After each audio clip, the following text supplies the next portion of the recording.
myhappydesires.com. Visit us at myhappydesires.com and add some toys to your toy box. Let your imagination be the guide to your stress relief. myhappydesires.com has everything for the perfect play night. Alone or not, you choose. Fuel your desires without breaking the bank.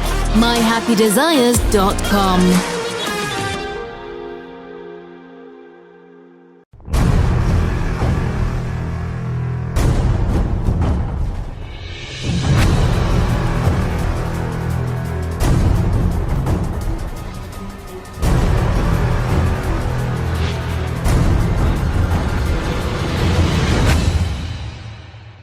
It's Typo Negative right here on your classic metal show from the Dead Again release.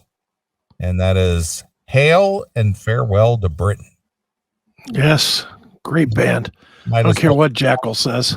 Might as well be Iron Maiden. And that one goes out to Dustin in the chat room. He said he'd love to hear Hail and Farewell to Britain by Typo and sending his condolences, all that. So Dustin from Michigan, appreciate it there. I love them. I do. I'm one of those bands that I was okay with them when they were around, and I saw them a few times and they were good. But man, I really have gotten into them since Peter Steele passed away. Typo is like one of those bands that I listen to probably once a week now. You know, I'm constantly listening to an October Rust, which I know that's like the big one for them, but man, what a fucking great record that is. And well, that's kind of funny you brought that up because that's kind of when I started really getting into them. I mean, Bloody Kisses was, you know, the whole Christian woman and, you know, you know, all the dark shit, you know, but that October Rust, I agree, is great record. So good. And that Love You to Death and stuff. That's dark too, but it's just good. Yeah, it is. Do me dark content. Yeah. There was actually, since you played Typo, I'll bring this up real quick. Johnny Kelly, who's now the drummer of Quiet Riot, but was the drummer of Typo Negative, which, boy, that's a weird, you know, don't think of those two in the same breath most times. But he said he was asked if they would ever try to do some sort of a Typo reunion. And first of all, I don't think there's any way to do that. There's no way you replace Peter Steele. There's just no way. But he actually said, nah, not going to happen. He did make a solid point, though. He's like, you know, he said, I think that Peter's work deserves some kind of celebration. And how that can happen, I really have no idea. But we've never seriously considered doing any kind of reunion or putting something out there as Typo Negative without Peter. Peter, his musicianship, his character, without him there, it can't be called Typo Negative. Right, of course. And bravo to that. Well, you say, of course, but you know damn well half these fucking bands out there these days would be like, well, somebody owns the name. Let's put it out there. Right. We could do it without him. Just get the guy from Volbeat to sing it, you know, and they would do that. They do rockabilly Typo.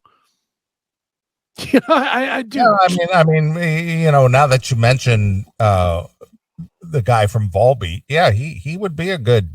He could do it as far as sound is concerned. I mean, obviously he doesn't look anything like Peter Steele, but to sing the songs, in a way, in sort of a tribute thing. I could see that. I could see it. Do you know who else I could see doing it? Even though I'm going to say the name and you're initially not going to think so, but then when I explain why, it might make sense. Whitfield Crane could do it because when people forget Whit joined Life of Agony for a tour. Yeah, I remember. And I saw that tour, and I mean, Keith Caputo back when he was Keith. You know, he had sort of that Typo voice, you know, that if you do what I do, I do it. It was like somewhere between Typo and Creed. You know, he was in there somewhere. And Whit was spot on when I saw him. They opened for Anthrax, and he was spot on with that voice. So I could see somebody doing it, but I am definitely glad to see that the actual members of the band are like, nah, not going to do that. Because that would, I don't know. That's one of those bands that the personality, it's kind of like Pantera in a way, without Dimebag, the personality is bigger than the music that was created. Mm-hmm.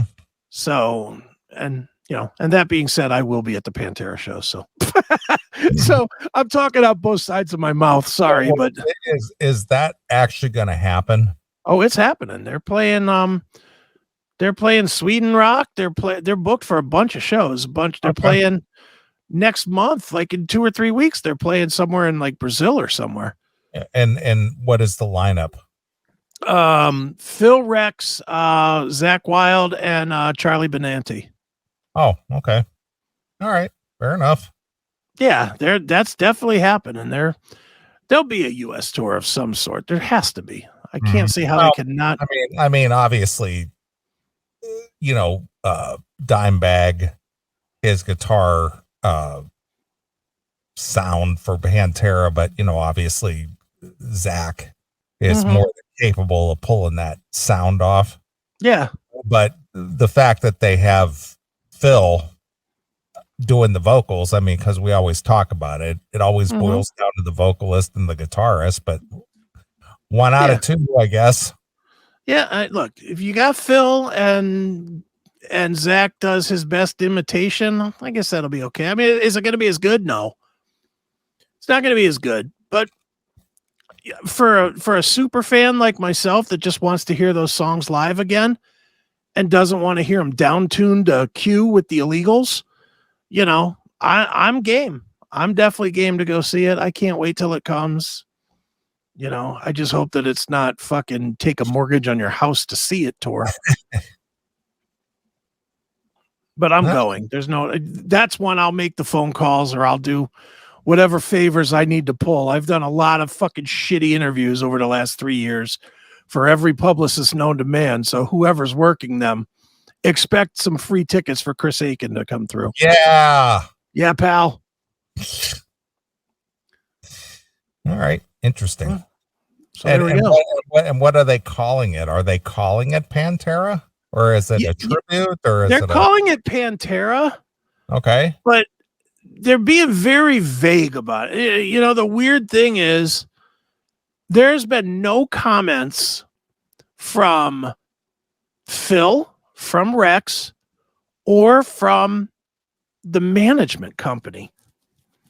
The comments have come from Zach and from Charlie, and even those comments have been pretty kind of like, yeah, we're just happy to be doing it, and we loved Dime, and we loved Vinny, and we want to keep their legacy alive and bring these songs to life again. It's all the double speak shit.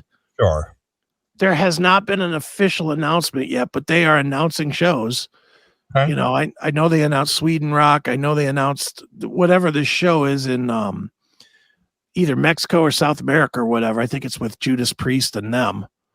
So, and I think it's the weirdest thing because Pantera hasn't played in how long, but they're opening for Judas Priest.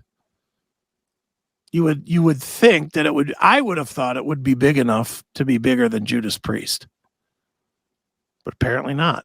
So, yeah, it's interesting because now the question goes, because of the business end of it, is, well, who benefits from this? Who did Pantera have a corporation to where it was split evenly 4 ways, and Phil and Rex still have a partnership, or was it owned by the Abbott brothers, or does the Abbott estates get a proceed, or how does Zach get paid? How does Charlie get paid? Yeah. Do they get a salary? Do they get a percentage of the proceeds? How does that all work? Yeah, and I have no idea. I mean, I'm assuming that Rex and Phil still have some ownership stake, if probably 50% ownership stake in it. Assuming But I they know, had a corporation, because if you remember, Rat had a corporation, and well, I'm sure they did. and it's the original corporation superseded the corporation that they formed in '98 when they got back together, which Bobby Blotzer was, operating from. But then they uncovered the original corporation that superseded that, which is why Blotzer got the boot. Right. Yeah, I'm not sure how it all works in the Pantera camp. I just know that Phil's involved, and I know Rex is involved, and I know Rita, who was Dimebag's chick, she is signed off on it, and she somehow has some sort of say or stake or something. I'm sure she would receive proceeds from the estate of the Abbott brothers. Yeah. So I'm assuming bottom line is whoever owns the name, they're all signing off. So it's happening. It's definitely happening. So there's a few shekels to be earned there. I'd imagine a couple of bucks in t-shirt sales. Yeah, man. So anyway, so that's what's going on with Pantera, and that's what's going on with Typo Negative. No reunion for Typo. Okay. All right, fair enough. There we go. Thanks for checking out this episode of The Classic Metal Show. Get all of our episodes uncensored at www.theclassicmetalshow.com. Join us weekly from 9 p.m. till 3 a.m. Eastern at www.cmsradio.net. Participate in the live chat room at www.chatandkill.com. Once again, thank you for checking out The Classic Metal Show with Neeley and Chris. Hail and kill, fuck you, pal, and hand